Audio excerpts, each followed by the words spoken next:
থানায় এরকম নির্যাতন করে তারপরে বিচার করলাম না। এটা বাংলাদেশ, বৈষম্য বিরোধী বাংলাদেশ এটা না। আমরা এই দেশের নাগরিক না, আমরা এই দেশের নাগরিক। তো আমরা কোনো বিচার করলাম না, নাগরিক মামলা করবো। এখানে যদি মামলা হয় হাইকোর্টে মামলা করবো, হাইকোর্টে মামলা করবো।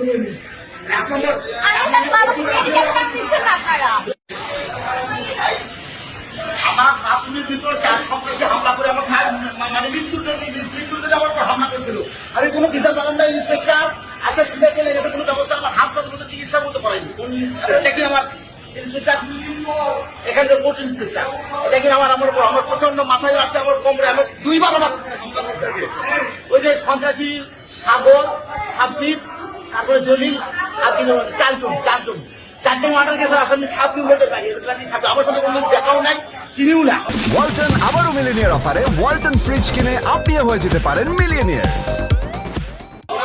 আমার সাথে আমি জানি না, আমি চিনিও না, গোলাপ কোনো চিনিও না। আমি কোনো যুবলীগের রাজনীতির সাথে জড়িত ভাই, আমরা তো জানি ওরা যুবলীগের আমার সাথে কোনো চলে আমি চিনিও না ভাই। এখন আপনি কি চাচ্ছেন? এখন আমি পয়সা এখানে টাকা টুকু নেই, এগুলো আমি কথা বলছিলাম।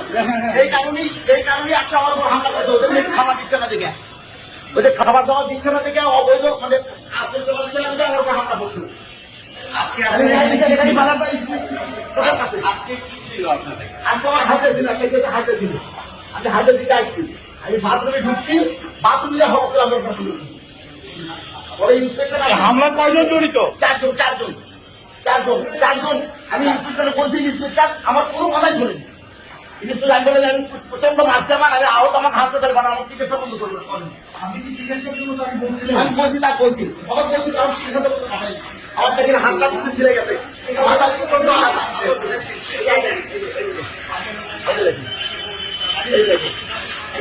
আমার বোনটা আমার ছেলে দিয়ে লাঠি